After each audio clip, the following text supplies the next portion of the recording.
Disclaimer, tous les courts-métrages que je vais présenter ici, il n'y aura aucun spoil. Voilà, comme ça c'est dit. Bonne vidéo.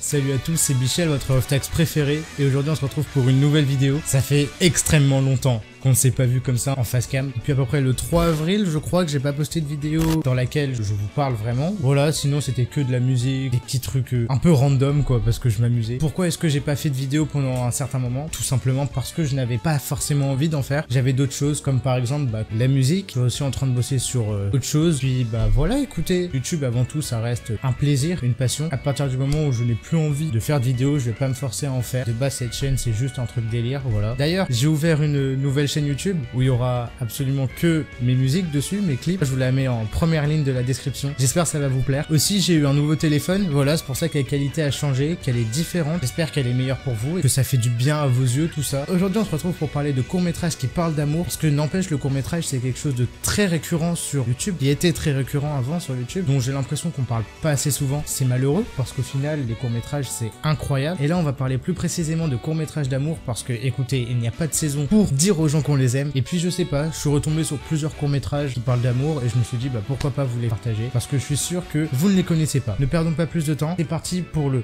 top 3 de mes courts-métrages d'amour préférés. Let's go!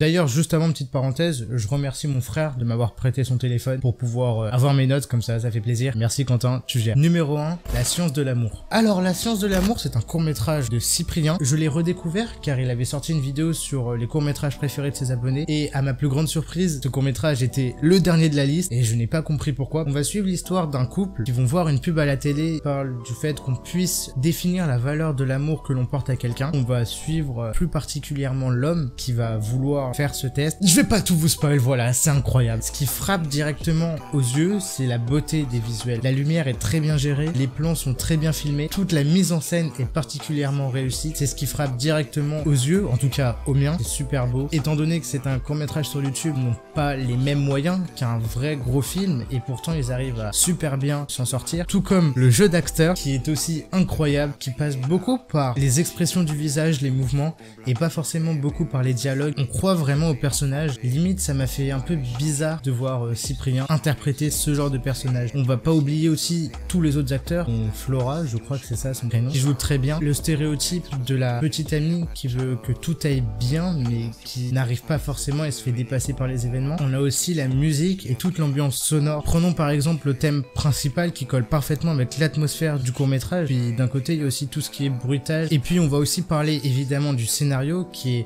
très bien amené et très touchant. C'est le premier truc, on va dire, qui au premier visionnage frappe dès le début, c'est que l'histoire commence doucement mais petit à petit elle grimpe jusqu'à arriver à un climax époustouflant en fait. On va dire qu'on est spectateur d'une transformation d'un personnage auquel on croit vraiment. C'est très bien amené, très touchant, c'est limite quelque chose qui pourrait arriver dans la réalité à notre entourage. Et puis aussi la fin est incroyable, on peut vraiment tout interpréter. En fait, Timothée Hochet nous dit clairement tiens, voilà, je te donne ça, à toi d'imaginer la fin que tu as envie de t'imaginer. Je trouve ça fantastique, c'est très simple la manière dont c'est amené. Au final on est face à un court-métrage un peu dystopique dans un futur pas si lointain que ça et ça nous amène à nous questionner justement sur est-ce que on veut forcément être sûr qu'une personne nous aime ou est-ce que justement la beauté de l'amour passe par le fait qu'on n'est jamais sûr des sentiments réels d'une autre personne. Oh là là, mais je suis un poète putain. Mais comment ça se fait que je sois pas en couple alors que j'arrive tellement à sortir des phrases comme ça? C'est incroyable, c'est incroyable.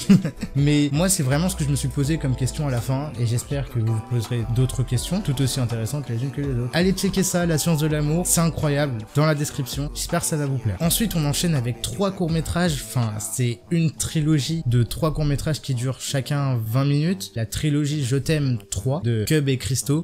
La maison est derrière, le monde est devant, différents sentiers, j'emprunte de temps en temps. Alors, de base, Cub et Christo, ce sont des réalisateurs de clips qui ont notamment fait pas mal de clips de Vald, meilleur rappeur, qui ont notamment réalisé Strip, Je t'aime, justement, Totem, LDS et Lézardman, et ils ont évidemment fait Vitrine.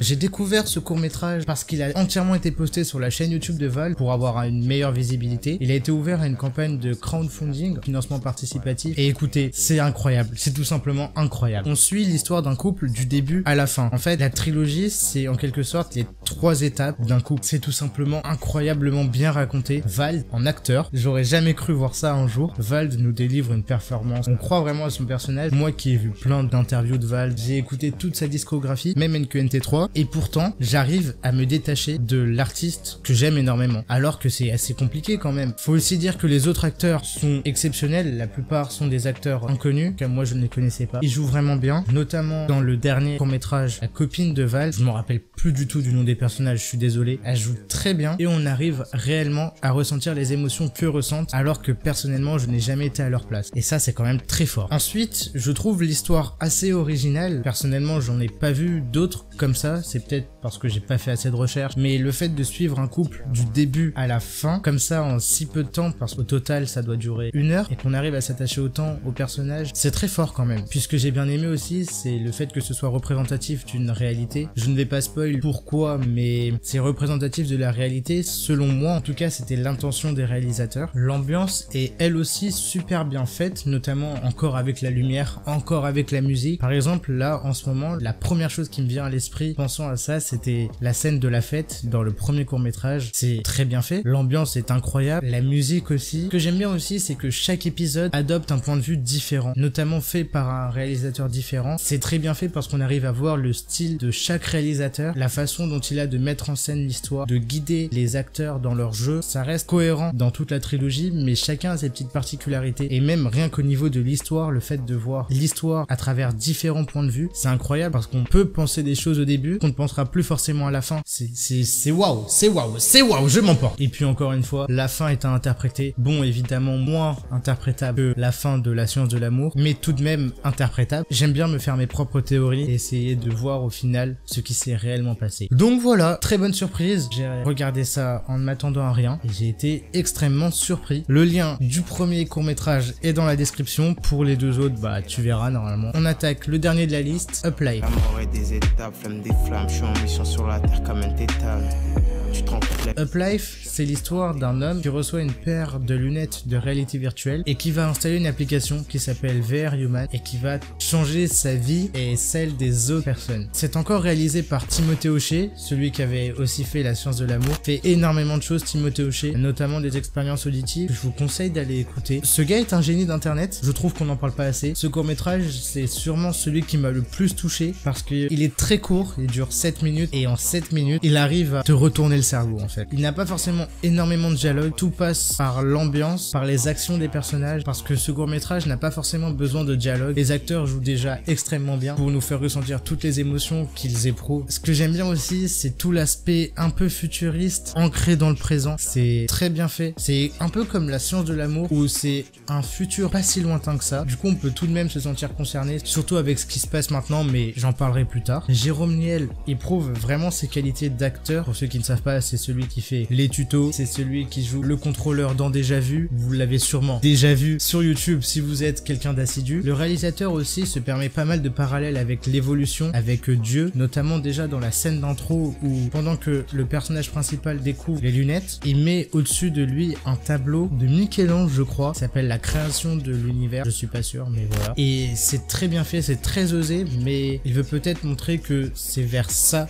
qu'on se dirige et qu'il faudrait peut-être nous stopper. Je peux pas forcément trop en parler parce que sinon ça va vraiment gâcher l'effet de surprise et j'aimerais que vous le découvriez par vous-même. C'est un peu, si vous voulez, ma pépite. Si vous deviez choisir un des 3 courts-métrages que je viens de vous présenter, je vous conseillerais vraiment d'aller voir celui-là en premier, juste pour que vous compreniez vraiment ce que je veux expliquer. La fin m'a fait penser un peu à Nine Perfect Strangers, dont je parlais déjà dans ma vidéo des 5 séries sous-côté. Si vous ne l'avez pas vu, allez checker. Je sais pas si c'est là ou si c'est dans la description, mais en tout cas allez checker. Le thème musical aussi est très stylé, comme d'hab il arrive à bien coller à l'ambiance et celui-là vraiment il est touchant en fait. Et puis au final, ce que j'aime beaucoup avec ce court-métrage, c'est que je l'avais vu au moment où il était sorti et j'étais assez jeune, ça m'avait touché mais pas tant que ça. Maintenant avec le métaverse, tout ça, je me dis que c'est vraiment vers ça qu'on s'approche. Le court-métrage nous donne 2 visions, une vision négative de ce que va apporter le métavers, mais d'un côté une version positive aussi. C'est très touchant. En fait, c'est qu'il nous dit, voilà ce que les humains vont faire, c'est mal, mais d'un côté, ça les aide à aller mieux. Donc, est-ce que c'est forcément si mal que ça ?